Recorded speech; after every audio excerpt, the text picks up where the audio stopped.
Welcome into another edition of the Hops and Spirits Friday Five, where we ask some great questions to some really great folks in the alcohol world, whether they're producing it, writing about it, or anything that has to do with it.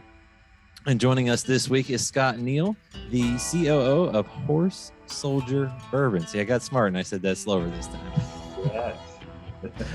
Well, welcome Hello, in, Scott. Thank you. Yeah, thank you very much for having me. I appreciate it. I'm ready to celebrate this Veterans Day week here I'm actually in Tampa, Florida right now. Well, that's a good place to be. I'm sure the sun is shining. Yes. Can you talk a little bit before we get into our 5 questions? Can you just tell people a little bit about yourself and kind of just, I don't want to say the whole life story, but maybe the Cliff Notes version. Wow, Cliff Notes. I was born in California, but I grew up really in Central Florida, right outside of Orlando, in a little town called Narcoossee.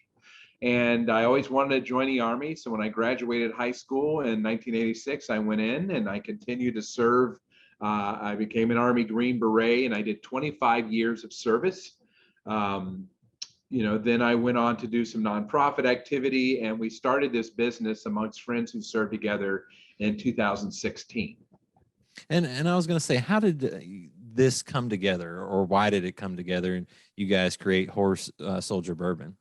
Yep. Well, there's the how and then there's the why. The how is, after I left the nonprofit, you spend a lot of time talking to very affluent people or companies, and then I was always curious on how they made their American dream happen. So I thought it was time for me to, pursue that. So my friend and co-founder and his wife, Elizabeth, I took the opportunity to go on vacation in Yellowstone, and we climbed the Tetons and we did horseback rides. And all the while, I think I was like that over anxious Padawan that was asking the Kung Fu master, how do you make money? I mean, how do you get your first million?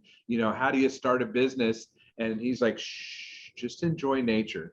And after the end of this 30 days, we went to our first craft distillery and just sat at the bar. And it was a husband and wife. It was the Grand Tetons. And I think that's where we caught the bug. And if you are listening to this program and you enjoy going to the Bourbon Trail or Scotland and Ireland, it becomes a fascinating, magical trip. And then it was Pied Piper. I called Mark and Bob and Will and everybody. We just started adding more and more on this journey of discovery.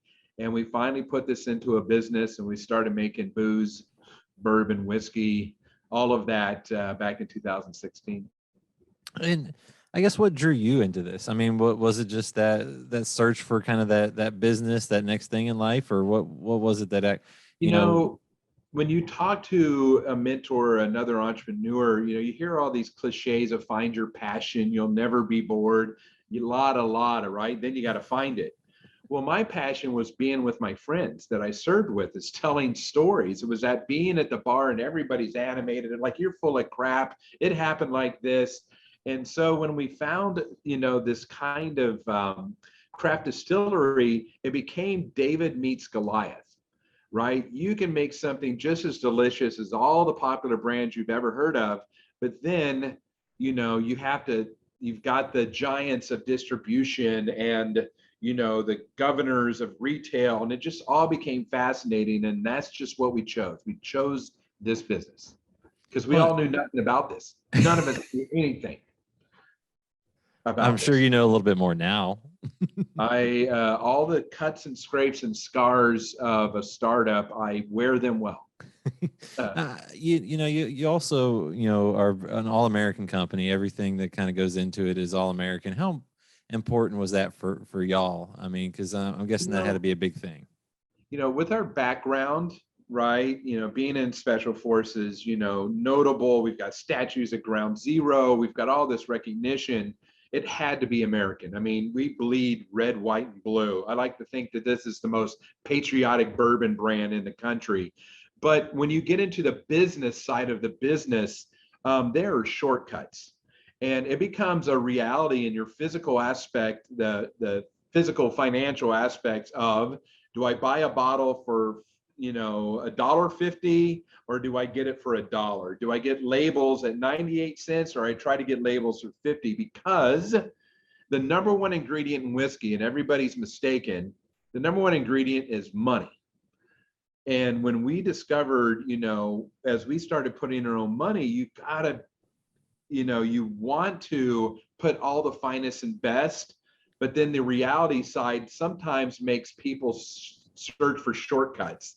So we had to stay on the high road, and it cost us a lot of money just to get started, put it that way.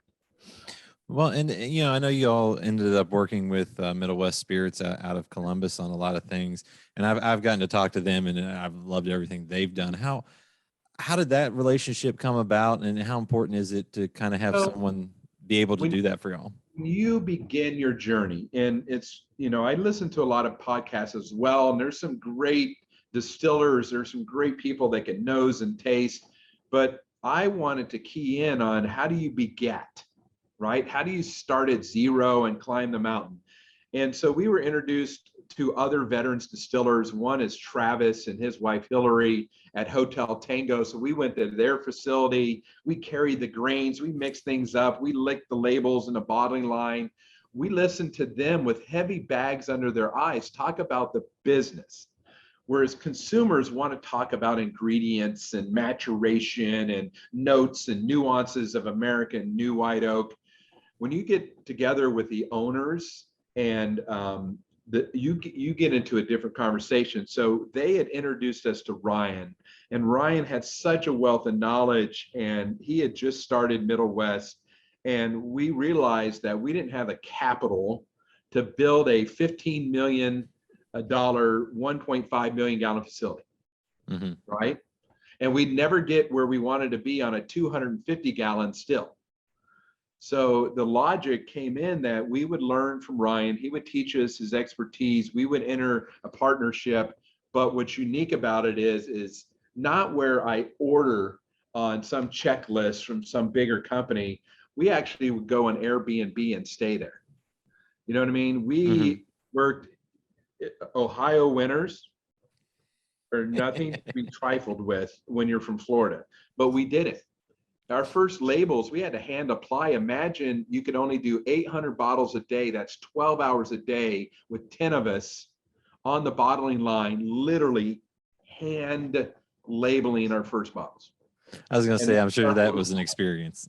Well, it's an experience that says, boy, there's a better way, or we got to sell more of this so I can actually, work together and get a better bottling line. But see, that I'll never trade that journey to where I'm at now, because it's a journey that made us grow like we did. Well, and then y'all have kind of a facility in Florida, the Still House, and you're also working on building a production facility, tasting room, all that, in Somerset, Kentucky. Yes. Why Somerset, Kentucky? I'm guessing Florida because y'all are down there, but why Somerset, Kentucky, and when can folks expect that to be something they can go check out? So Florida, because the headquarters of Special Operations Command is here. So a lot of us retired out of MacDill Air Force Base. So that's why Florida. Plus it's warm, and there's 14 million visitors to St. Petersburg and Tampa, whereas the Bourbon Trail is 1.4. So do the math. We've got a lot better way to expose our brand. But why Somerset? We were secretly looking into Lexington and Louisville. We found and discovered some things that people don't realize, and I won't go into it here, but it was the mayor of Somerset who just got elected. We had no clue where Somerset was, and he sent us a video of him talking about a distillery as he's overlooking Lake Cumberland. We're like, Google. And when we visited, it was the most lost in time Mayberry town square. Everybody waved, right? The sheriff comes in, it brought you back to a simpler time that when you grow up as a kid, that's what you remember, right? It's the Hallmark movie, okay? And so then when we saw the Lake Cumberland, what people, now realize is we were on Cumberland River when 9/11 happened. So it spoke to us, right? You got this small town America. It's away from the big fish, right? The big bourbon baron, publicly traded X, Ys, and Zs with billions of dollars of sustainable investment, little bitty outpost, right? Alone and unafraid in the middle of Somerset, Kentucky. And we're like, that's where we belong right there. Well, I think that's a great place to be. You'll be where you're the attraction down there, and I love to hear Fish that. in a little pond. And a Yeah. very beautiful pond at that. My- Exception. Now, my last question for you is, for veterans out there, because obviously it's Veterans Day week, everything. Yeah. How difficult can it be to launch your own business, and what resources are out there to kind of help folks get into that? Because it's not an easy journey most of the time. So, never be fearful of hard, right? We grew up in the military, walking 12 miles and getting shot at if you're in combat or jumping out of airplanes. I don't understand the veteran mindset sometimes when they leave, that they think the best times of their life was yesterday. For us, we were always curious. And if somebody else could do it, we could do it, right? So we had that attitude that if they can do, if they're smart enough, quick enough, clever enough. What we didn't have in the beginning was an understanding of the language of business. So I went and attended entrepreneurial schools. Some friends went to the Veterans Boot Camp, ILV, I think is the name of it. They have campuses all around the country. So you have to self-educate your gaps. The hard part for veterans, though, is when we inserted in Afghanistan, they gave teams millions of dollars. Here's this much, help start the revolution or the resistance, or here's the resources. Well, when you become your own business, resources are finite. A dollar is a dollar.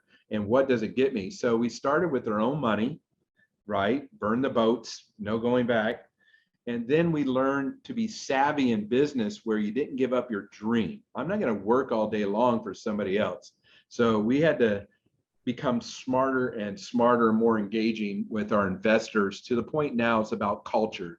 We will not bring anybody else on into the team fold, whether they're an employee and an investor, unless they fit our culture.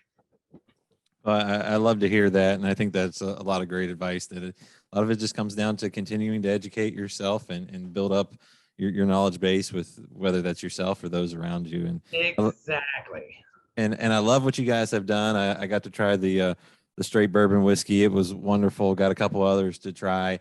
I guess to wrap it all up, what can you say about your bourbons and where folks can find them? Three things, right? Just like stop, drop, and roll, 911, things are better in three. We're all American, right? From grain to glass to bottle, everything but the cork. The cork, I want to say, if you can hear it, It pops. It's still from Portugal. Number two is we're authentic. I don't think the drummer from Metallica makes his own bourbon, nor does Terry Bradshaw. We do. Finally, we're award winning. Imagine going through all this process and you sip it and it sucks, right? We've won a tremendous amount of all of the accredited independent awards that says it's good, really good, but what it shows you is that our efforts to find our mash bill and our place on the shelf has worked out. Well, Neil, Scott, I really appreciate it. HorseSoldierBourbon.com, Horse Soldier Bourbon on all the social medias. Go ahead. I know. I knew I'd mess it up. It always happens. But Scott, thank you so much for joining us and telling a little bit about your all's journey. Thank you for the opportunity to tell our story. That's how we're going to beat the big guys, is just by storytelling.